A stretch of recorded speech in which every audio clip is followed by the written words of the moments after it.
শুভ সন্ধ্যা সুপ্রিয় দর্শক শ্রোতা সকলকে শুভেচ্ছা জানিয়ে শুরু করছি বাংলা ভিউ সারাদিনের খবর। স্টুডিও থেকে এই মুহূর্তে সরাসরি যুক্ত হয়েছে আমি শ্রাবণী তালুকদার। এই অনুষ্ঠানের মাধ্যমে আপনাদেরকে জানিয়ে দেওয়ার চেষ্টা করি সারাদিনে ঘটে যাওয়া বাংলাদেশ এবং আন্তর্জাতিক কিছু গুরুত্বপূর্ণ ঘটনা সংক্ষিপ্ত রূপে। প্রথমেই জানিয়ে দেব বৃহত্তর সিলেট বিভাগের বিভিন্ন খবর। আজ শনিবার 1 শ্রাবণ 1429 বঙ্গাব্দ এবং 16 জুলাই 2022 খ্রিস্টাব্দ। চলে যাচ্ছি খবরে।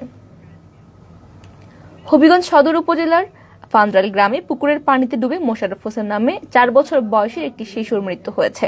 আজ শনিবার 16 জুলাই সকালে ঘটনাটি ঘটে। মোশাররফ ফান্দ্রাল গ্রামের বাসিন্দা এবং দুবাই প্রবাসী শাহিন মিয়ার ছেলে। শনিবার সকালে স্থানীয়রা মোশাররফদের বাড়ির পাশের পুকুর থেকে তার দেহ ভাসতে দেখে দ্রুত হবিগঞ্জ হাসপাতালে নিয়ে যান এবং সেখানে দায়িত্বরত চিকিৎসক মোশাররফকে মৃত ঘোষণা করেন। হবিগঞ্জ মডেল থানার উপপরিদর্শক ইয়াকুব আলী ঘটনার সত্যতা নিশ্চিত করেছেন এবং তিনি ঘটনাস্থল পরিদর্শন করেছেন। প্রবল খরতাপের পর সিলেটে অবশেষে কমতে শুরু করেছে তাপমাত্রা। এতে স্বস্তি ফিরেছে জনজীবনে। একই সাথে সিলেটের আকাশে জমতে শুরু করেছে মেঘ, ফলে বৃষ্টির প্রবল সম্ভাবনা রয়েছে। সিলেট আবহাওয়া অফিস সূত্রে জানা গেছে গত প্রায় 1 সপ্তাহ সিলেটের সূর্যতাপে পড়ছিল এবং প্রতিদিন পাল্লা দিয়ে বাড়ছিল সূর্যের তাপমাত্রা, ফলে জনজীবনে প্রবল অস্বস্তি নেমে আসে। খেটে খাওয়া মানুষেরা পড়েন সবচেয়ে বেশি বিপাকে। তীব্র রোদের কারণে ঘরের বাইরে বেরোনো দায় হয়ে পড়ে। আবহাওয়া অফিস জানিয়েছে 7 জুলাই থেকে সিলেটের তাপমাত্রা ক্রমেই বাড়তে শুরু করেছিল এবং 7 থেকে 9 জুলাই প্রতিদিন সর্বোচ্চ 35 ডিগ্রি সেলসিয়াস তাপমাত্রা রেকর্ড করা হয়। এরপর 10 July 35.3 degree, 11 July 35.5 degree, 12 July 36.4 degree এবং 13 জুলাই 36.0 ডিগ্রি সেলসিয়াস তাপমাত্রা রেকর্ড করা হয়। এরপর গত বৃহস্পতিবার প্রায় 67 বছরের রেকর্ড ভেঙে তাপমাত্রা রেকর্ড করা হয় 38.9 ডিগ্রি, যা তাপমাত্রার পারদে প্রায় 39 ডিগ্রি সেলসিয়াস। আবহাওয়াবিদরা বলছেন বর্তমানে দেশের উপর দিয়ে মৌসুমী বায়ু সক্রিয় রয়েছে এবং বাতাসে আর্দ্রতা রয়েছে, ফলে গরম বেশি অনুভূত হচ্ছে। এদিকে তাপমাত্রার রেকর্ড ভাঙার খেলায় সিলেটের মানুষের মধ্যে দেখা দেয় আতঙ্ক। তবে গতকাল শুক্রবার থেকে কমতে শুরু করেছে তাপমাত্রা এবং আগের দিনের চেয়ে কাল তাপমাত্রা 2 ডিগ্রি কমে 36.9 ডিগ্রি সেলসিয়াস ছিল। আজ শনিবারও তাপমাত্রা কমতের দিকে আছে বলে জানিয়েছেন সংশ্লিষ্টরা। সিলেট আবহাওয়া অফিসের জ্যেষ্ঠ আবহাওয়াবিদ সাইদ আহমদ চৌধুরী জানিয়েছেন শুক্রবার দিবাগত রাত থেকে আজ শনিবার সকাল 6টার মধ্যে সিলেটে 15.4 মিলিমিটার বৃষ্টিপাত হয়েছে এবং বৃহস্পতিবারের চেয়ে শুক্রবার তাপমাত্রা কমেছে। এই কমার ধারাবাহিকতা অব্যাহত থাকবে কয়েকদিন। কালকের চেয়ে আজ খানিকটা কমেছে তাপমাত্রা এবং তিনি বলেছেন আজ রাতেও বৃষ্টির সম্ভাবনা রয়েছে। কাল থেকে বৃষ্টির বেগ বাড়বে, মাঝারি থেকে ভারী ধরনের বৃষ্টির সম্ভাবনা রয়েছে এবং আগামী 6 থেকে 7 দিন বৃষ্টির দেখা মিলবে সিলেটের আকাশে। সিলেটের জৈন্তাপুর মডেল থানা পুলিশের অভিযানে বিভিন্ন মামলায় পলাতক 7 আসামিকে গ্রেফতার করা হয়েছে। গ্রেফতারকৃতদেরকে আদালতে প্রেরণ করা হয়েছে আজ। গতকাল শুক্রবার দিবাগত রাতে উপজেলার বিভিন্ন স্থান থেকে তাদেরকে গ্রেফতার করা হয় এবং শনিবার 16 জুলাই তাদেরকে আদালতে প্রেরণ করা হয়।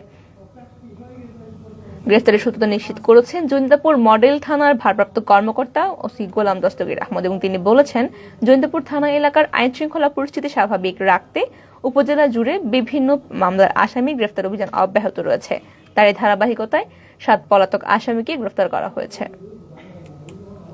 হবিগঞ্জের বানিয়াচং উপজেলার নাগরা ফার্ম উচ্চ বিদ্যালয়ের নতুন একটি ভবনের কক্ষ থেকে অজ্ঞাত পরিচয় এক যুবকের ঝুলন্ত মরদেহ উদ্ধার করেছে পুলিশ। পরে মরদেহটি ময়নাতদন্তের জন্য হবিগঞ্জ সদর আধুনিক হাসপাতালের মর্গে প্রেরণ করা হয়েছে। আজ শনিবার 16 জুলাই ভোরে তার লাশটি উদ্ধার করা হয়। বানিয়াচং থানার এএসআই ফারুক হোসেন জানান সকালে স্থানীয় লোকজন বিদ্যালয়ের নতুন ভবনের একটি কক্ষের জানালার গ্রিলের সাথে ঝুলন্ত অবস্থায় এক যুবকের মরদেহ দেখতে পায়। খবর পেয়ে পুলিশ ঘটনাস্থলে গিয়ে মরদেহ উদ্ধার করে। এখনো পর্যন্ত যুবকের পরিচয় শনাক্ত করা যায়নি এবং তবে পরিচয় শনাক্ত করতে পুলিশ কাজ করছে এবং এটি আত্মহত্যা নাকি অন্য কিছু তদন্তের পর এবং ময়নাতদন্তের রিপোর্টের পর সেটি নিশ্চিত করে বলতে পারবে পুলিশ। সিলেটের গোয়েনঘাট উপজেলায় পূর্বশত্রুতার জের ধরে একদল সন্ত্রাসীরা গত শুক্রবার 15 জুলাই রাত 8টার দিকে আব্দুল কাদির নামে এক যুবককে গলা কেটে হত্যা করেছে। পরে সন্ত্রাসীরা নিহত আব্দুল কাদিরের বসত ঘরে অগ্নিসংযোগ করে। এই ঘটনায় নারী সহ অন্তত 7 থেকে 8 জন আহত হয়েছেন। নিহত কাদের উপজেলার গোয়েনঘাট সদর ইউনিয়নের দক্ষিণ লাবু গ্রামের আব্দুল খালিকের ছেলে। তাৎক্ষণিক ঘটনা শোনার পর সিলেট জেলা পুলিশ সুপার মোহাম্মদ ফরিদউদ্দিন ঘটনার সাথে জড়িতদেরকে আইনের আওতায় আনার নির্দেশ প্রদান করেন। বিশেষ পুলিশ অভিযান চালিয়ে ঘটনার সাথে জড়িত এবং বসত ঘরে আগুন দেয়ায় প্রধান আসামি লুৎফুর সহ 12 জন আসামিকে আটক করেছে পুলিশ এবং অপরাধের সাথে জড়িতদের কাছ থেকে ব্যবহৃত অস্ত্র জব্দ করা হয়েছে। গ্রেফতারের বিষয়টি নিশ্চিত করেছেন সিলেটের অতিরিক্ত পুলিশ সুপার মোহাম্মদ লুৎফুর রহমান এবং তিনি বলেছেন, গোয়াইনঘাটের ঘটনার সাথে জড়িত এখনো পর্যন্ত 12 জনকে আটক করেছে পুলিশ। এই ঘটনার সাথে জড়িতদের দ্রুত সময়ে বিচারের আওতায় আনা হবে। এতক্ষণ শুনছিলেন বৃহত্তর সিলেট বিভাগের বিভিন্ন খবর। এবারে জানিয়ে দেব জাতীয়। বন্যার কারণে স্থগিত হওয়া এই বছরের এসএসসি এবং সমমান পরীক্ষা শুরু হতে পারে 15 আগস্টের পর যে কোনো দিন। এই পরীক্ষা নিয়ে আগামীকাল রোববার দুপুরে সচিবালয়ে সংবাদ সম্মেলন ডেকেছেন শিক্ষামন্ত্রী দীপুমণি। এই সংবাদ সম্মেলন থেকে পরীক্ষা শুরুর তারিখ ঘোষণা করা হতে পারে। নাম প্রকাশে অনিচ্ছুক একটি শিক্ষা বোর্ডের পরীক্ষা সংশ্লিষ্ট কর্মকর্তা জানিয়েছেন, 15 আগস্ট জাতীয় শোক দিবসের পর যে কোনো দিন পরীক্ষার দিন ধার্য করা হবে এবং 15 আগস্টের আগে এই পরীক্ষা শুরুর কোনো সম্ভাবনা নেই। এই বছরের এসএসসি ও সমমানের পরীক্ষা গত 19 জুন শুরু হওয়ার কথা ছিল, কিন্তু সিলেট, সুনামগঞ্জ সহ দেশের সবকটি এলাকায় ভয়াবহ বন্যার কারণে পরীক্ষা শুরুর 2 দিন আগে তা স্থগিত করা হয়। ফলে এসএসসি এবং সমমানের প্রায় 20,22,000 পরীক্ষার্থী অনিশ্চয়তার মধ্যে পড়ে যায়। এই অবস্থায় পরীক্ষা শুরুর নতুন তারিখ ঘোষণা হতে পারে আগামীকাল। জাতীয় সমাজতান্ত্রিক দল জাসদের সভাপতি হাসানুল হক ইনু এমপি ও সাধারণ সম্পাদক শিরিন আক্তার একটি বিবৃতিতে নড়াইলের লোহাগড়া উপজেলার দিঘলিয়া হিন্দুদের ঘরবাড়ি, মন্দির, দোকানপাটে হামলা ভাঙচুর করে আগুন জ্বালিয়ে দেওয়ার ঘটনার তীব্র নিন্দা জ্ঞাপন করেছেন। তারা ঘটনার সাথে জড়িতদের সাম্প্রদায়িক হামলাকারী অপরাধীদের মুখ না দেখে, দল না দেখে অবিলম্বে গ্রেফতার এবং সুবিচারের সম্মুখীন করে দৃষ্টান্তমূলক শাস্তির দাবি করেছেন। তারা আরো বলেছেন, সাম্প্রদায়িক হামলার বিরুদ্ধে সকল অসাম্প্রদায়িক রাজনৈতিক এবং সামাজিক শক্তিকে ঐক্যবদ্ধ করে প্রতিরোধ গড়ে তোলার আহ্বান জানিয়েছেন তারা। সারা দেশে সড়ক দুর্ঘটনায় নিহত হয়েছেন 25 জন। টাঙ্গাইল, বগুড়া এবং সিরাজগঞ্জ সহ দেশের 10টি জেলায় শনিবার 16 জুলাই সড়ক দুর্ঘটনায় প্রাণ হারিয়েছেন 25 জন। এর মধ্যে টাঙ্গাইলে 7 জন, বগুড়ায় 4, সিরাজগঞ্জে 3 এবং ময়মনসিংহে 3 জন। এছাড়া আহত হয়েছেন অন্তত 33 জন। শনিবার ভোর থেকে দুপুর পর্যন্ত এই ঘটনা ঘটেছে। টাঙ্গাইলের পৃথক সড়ক দুর্ঘটনায় একই পরিবারের 7 জন নিহত হয়েছেন এবং দুপুরের 12টার দিকে টাঙ্গাইলের মির্জাপুরের পাকুল্লায় ঢাকা টাঙ্গাইল মহাসড়কে বাস চাপায় মা ও ছেলে নিহত হয়েছে। মির্জাপুর উপজেলার গোড়াই হাইওয়ে থানার ভারপ্রাপ্ত কর্মকর্তা মোল্লা টুটুল জানান, বেলা 12টার দিকে 2 ছেলে মেয়েকে নিয়ে রাস্তা পার হচ্ছিলেন এক মা। এই সময় দ্রুতগামী একটি বাস তাদের চাপা দেয়। ঘটনাস্থলে মেয়ের মৃত্যু হয়। পরে গুরুতর অবস্থায় মা ছেলেকে হাসপাতালে নিয়ে গেলে তাদেরকেও চিকিৎসক মৃত ঘোষণা করেন। এর আগে ভোর 4:45টায় ঢাকা টাঙ্গাইল মহাসড়কের ভাতগ্রাম ইউনিয়নের দুল্লা মনসুর এলাকায় ঢাকাগামী বালু ভর্তি একটি ট্রাকের পিছনে যাত্রীবাহী বিনিময় পরিবহনের একটি বাস ধাক্কা দিলে 4 জন নিহত হয়।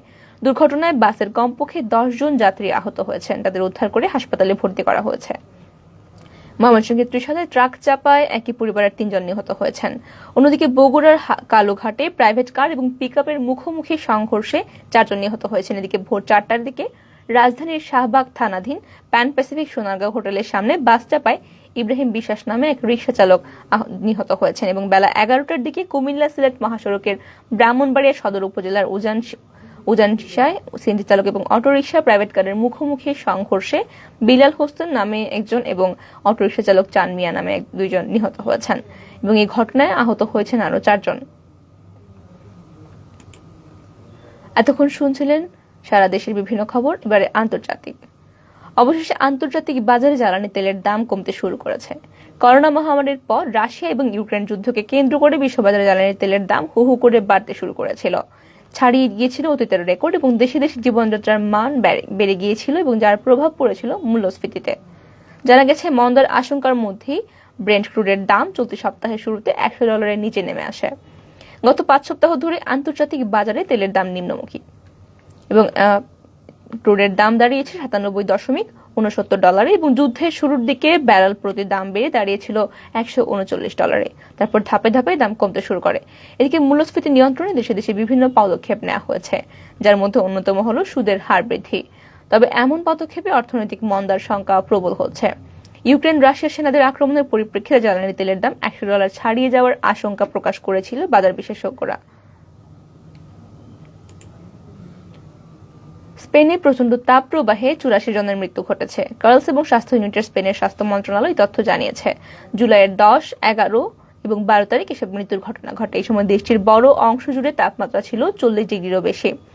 আর দেশটির দক্ষিণ এবং দক্ষিণ পশ্চিমে তাপমাত্রার রেকর্ড ছিল 45 ডিগ্রি পর্যন্ত।